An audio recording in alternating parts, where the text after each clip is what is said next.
Recce healing से स्वास्थ्य कैसे प्राप्त करें? एक समय मैं रेकी हीलिंग का मास्टर रहा हूँ, बल्कि साधक रहा हूँ। रेकी हीलिंग मैंने भी सीखा है, पर इसका मैंने प्रचार नहीं किया। और इसका सबसे बड़ा प्रमाण मैं स्वयं हूँ। जो लोग भी मुझे पर्सनली जानते हैं, उन्हें पता होगा कि 97 से लेकर अभी तक पिछले 29 वर्षों में आप लोगों ने शायद ही मुझे कभी बीमार पड़ते हुए सुना होगा, क्योंकि मैंने रेकी हीलिंग सीखा है। क्या है रेकी हीलिंग और कैसे इससे हम अपने स्वास्थ्य को ठीक कर सकते हैं? ये आज वर्ल्ड हेल्थ डे यानी विश्व स्वास्थ्य दिवस पर मेरे कुछ संदेश हैं। और सबसे बड़ा संदेश है कि रेकी से आप अपने आप को भी स्वस्थ कर सकते हैं, दूसरे को भी स्वस्थ कर सकते हैं। रेकी हीलिंग जापान में शुरू हुआ एक पद्धति है, एक प्रोसेस है। इस प्रोसेस में कोई भी साधक, कोई व्यक्ति यूनिवर्सल एनर्जी के साथ जो एक हो गया है, रे और की। रे मतलब यहाँ मतलब हो गया REI, रे मतलब हो गया यूनिवर्सल पावर, और की मतलब उसके साथ एक हो जाना। तो रेकी जो है, ये वर्ड को तोड़ के बताने की कोशिश की गई है। तो रेकी का मतलब होता है ये जो ब्रह्मांड की ऊर्जा है, उसके साथ कोई आदमी अगर एक हो जाए तो कैसे स्वस्थ हो सकता है और दूसरे को भी स्वस्थ करने में सहायता कर सकता है। मैंने रेकी सीखा था 1997 में, और मैंने इसका कोई प्रचार नहीं किया। मैंने इसके 2 प्रयोग मात्र किए। जब मैं रेकी सीख करके धनबाद आया तो मुझे पता चला कि पिताजी को 4-5 दिनों से खांसी है और वो दवा से भी ठीक नहीं हो पा रहे हैं।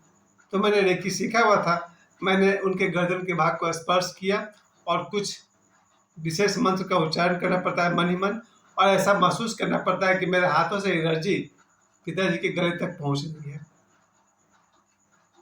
10 मिनट के रेकी हीलिंग करने के बाद पिताजी ने कहा कि बस ठीक है, और उनका खांसी उसी समय ठीक हो गया था, जो कई दिनों तक वो ठीक रहे, स्वस्थ रहे। फिर कुछ दिनों बाद मैंने दूसरा प्रयोग अपनी शादी के बाद अपनी पत्नी पर किया था। मुझे पता चला उनको कोई विशेष शारीरिक कष्ट है, तो मैंने उनको बताया कि मैंने रेकी हीलिंग किया है, मैं कुछ मदद कर सकता हूँ। और मैंने अपनी पत्नी पर जब रेकी हीलिंग किया, उन्हें उसी समय 1-2 मिनट के अंदर जो आराम मिला, कि उन्होंने कहा हम कई दिनों से परेशान थे, आपसे बता नहीं रहे थे, इट वॉज हैपनिंग, ऐसा कुछ हो रहा था, समथिंग ब्लीडिंग का मामला था। तो मैंने जब हीलिंग किया अपनी धर्मपत्नी पर, उनका ब्लीडिंग रुक गया, उन्हें आराम मिला। तो रेकी कैसे करते हैं? रेकी करने का 3 विधि समझिए। पहली बात कि जो व्यक्ति जो हीलिंग कर रहा है, वो व्यक्ति यूनिवर्स के साथ अपनी एनर्जी को ज्वाइंट करता है। कैसे करता है? मेडिटेशन से, साधना से, या मंत्र साधना से। अगर मैं आंखें बंद करके दुर्गा सप्तशती का एक मंत्र है ना, देहि में आरोग्यम देहि, जहाँ दुर्गा माँ से लोग आरोग्य मांगते हैं, तो किसी भी एक मंत्र का, इसका विशेष मंत्र होता है रेकी का, तो एक विशेष मंत्र दिया जाता है। उस मंत्र को, जो स्वास्थ्य का मंत्र है, उसको रिपीट करना पड़ता है हमको 1 बार, 100 बार, 1000 बार, 10,000 बार, लाख बार। उस मंत्र को रिपीट करने से शरीर में डायनोमो की तरह एनर्जी पैदा होता है। तो ये जो ब्रह्मांड की ऊर्जा है वो मेरे शरीर में आती है पहले, और इस मेरे शरीर से होते हुए वो जो पेशेंट है जिसको रेकी हीलिंग की ज़रूरत है, वो सीधा यूनिवर्स से कनेक्ट होने उसको नहीं आ रहा है। तो मैं जो साधक हूँ रेकी हीलिंग करने वाला, तो मैं एक मन में एक मंत्र जाप करता हूँ, या पहले से मैंने मंत्र जाप किया हुआ है। तो अपने हाथों को उस व्यक्ति के उस भाग पर स्पर्श करना होता है जिस जगह पर उसको तकलीफ है, और अगर स्पर्श करने योग्य स्थिति है तो वहाँ अपने दोनों हाथों को रख करके, और फिर उस मंत्र का हम लोग मन में उच्चारण करते हैं। या फिर जो हमने इतने वर्षों से साधना की है, मंत्र उच्चारण नहीं भी करें, हम ऐसी कल्पना करते हैं कि ब्रह्मांड से ऊर्जा मेरे सिर से होते हुए, मेरे हाथ से होते हुए मरीज के शरीर में जा रही है। कल्पना मात्र होता है कि यूनिवर्सल एनर्जी मेरे शरीर के माध्यम से इस व्यक्ति तक पहुंच रही है। कल्पना करना होता है, और सचमुच एक हाथ से कुछ गर्म ऊर्जा जैसा उसके शरीर में प्रवेश करता है। तो एक तो ये विधि है।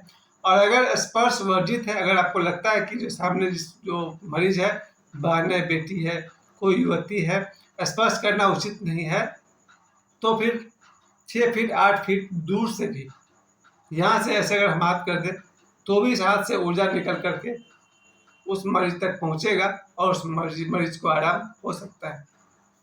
कई बार मैंने जानवरों पर भी, कुत्ता पर, बिल्ली पर, कई जानवर जो बहुत दिन से बीमार हैं, घायल हैं, गिरे पड़े हैं, उन पर भी मैंने दूर से रेकी किया। 15-20 मिनट के बाद वो उठकर वहाँ से चला गया। लेकिन इसमें जो साधक होता है उसका ऊर्जा खर्च तो होता है। अगर रेकी करने वाला साधक नहीं है, रेगुलर साधक नहीं है, तो धीरे धीरे कमज़ोर होता चला जाएगा। और इससे अच्छा है कि उसे अपनी साधना को इतनी मजबूती से करनी होगी कि वो अपने आप को सिर्फ एक मीडियम समझे और कुछ नहीं। करने वाला भगवान है, सामने मरीज है, और बीच में जो रेकी मास्टर है वो सिर्फ एक मीडियम है। अपने आप को सिर्फ मीडियम मानना चाहिए। तीसरी स्थिति भी है। पहला स्थिति मैंने कहा कि मरीज के शरीर को स्पर्श करके हील किया जा सकता है। दूसरी स्थिति है 8-10 फीट दूर अगर मरीज बैठा हो तो उसे दूर से भी हील किया जा सकता है। और तीसरी स्थिति, अगर मरीज 100 किलोमीटर दूर है, 1000 किलोमीटर दूर है, 10,000 किलोमीटर दूर है, तो सिर्फ आंख बंद करके उसके चेहरे की कल्पना करके उसे यहाँ से हील किया जा सकता है और वो वहाँ से स्वस्थ हो जाएगा। क्योंकि यूनिवर्सल एनर्जी में जैसे व्हाट्सएप है, मोबाइल है, 1 सेकंड में आपकी आवाज़ दुनिया के किसी कोने में पहुँच सकती है। तो हीलिंग करने वाले की जो हीलिंग एनर्जी है वो धरती के किसी भी कोने में बैठे उस व्यक्ति तक पहुँच सकती है और उसकी सहायता कर सकती है। तो हीलिंग जो है, इस विषय में जितने मैंने आपको बताया उतना बहुत ज़्यादा है, काफ़ी है। मैंने कभी इस बात का प्रचार नहीं किया है कि मुझे रेकी हीलिंग आती है। यहाँ तक कि मेरे घर में मेरी माँ, मेरे पिताजी, भाई, मेरी बेटी, मेरा बेटा, किसी को याद नहीं है। वो लोग सब भूल चुके हैं, लेकिन मुझे याद है कि जब मुझे अपने आप को हील करना होता है, मैं आँखें बंद करके अपने आप को उस मंत्र का उच्चारण करता हूँ। और अब मुझे लग रहा है कि किसी भी मंत्र के उच्चारण से हीलिंग किया जा सकता है। जैसे बाबा ईश्वर कहते हैं ना, ओम बागेश्वराय नमः, उस मंत्र से भी वो मरीज को हील कर सकते हैं। मुझे लगता है कि किसी भी मंत्र से, जिस पर भी श्रद्धा हो, हील किया जा सकता है। अब दूसरी बात, ये तो चलिए एडिशनल चीज़ है, आपका जो इलाज चल रहा है उसके अलावा इस चीज़ को किया जा सकता है। इस पर पूरी तरह से निर्भर रहना उचित नहीं है।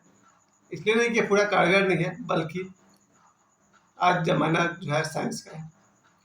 तो विश्व स्वास्थ्य दिवस पर, वर्ल्ड हेल्थ डे पर मेरे 1-2 संदेश हैं। पहली बात, हर व्यक्ति को 6 घंटा या उससे थोड़ी ज़्यादा नींद लेनी चाहिए।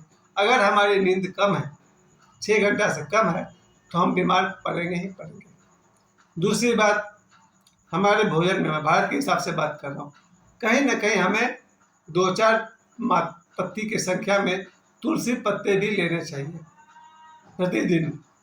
हाँ, संडे नहीं, मंगलवार नहीं, शुक्रवार नहीं, जो तुलसी जी के लिए वर्जित है, उन 3 दिनों में तुलसी माता का जो पत्र है, तो तुलसी के पत्ते हैं, नहीं तोड़ना चाहिए।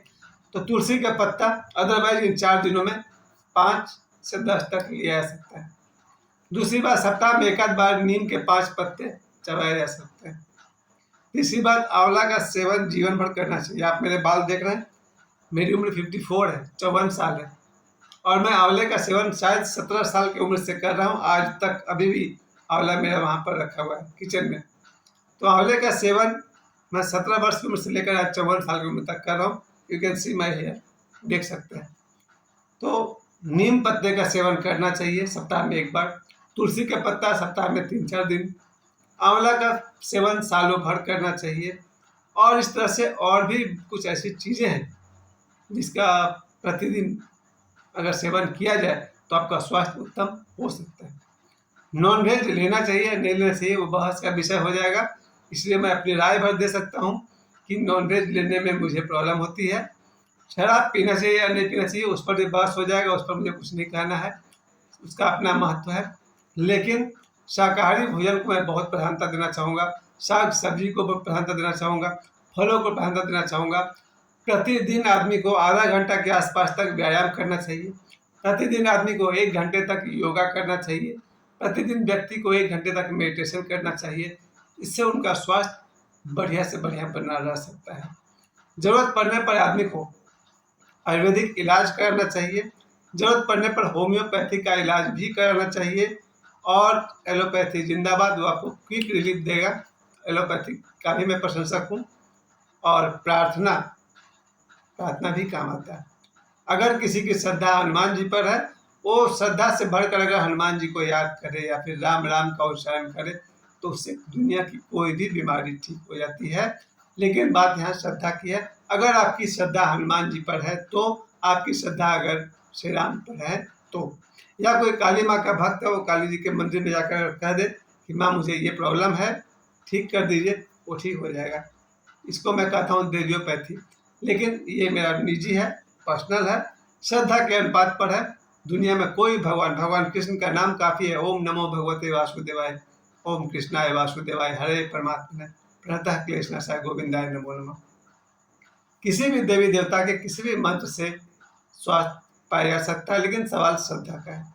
तो आज विश्व स्वास्थ्य दिवस पर, वर्ल्ड हेल्थ डे पर मैं यही कहूँगा, आप सब स्वस्थ रहें, मेरी यही शुभकामना है। धन्यवाद।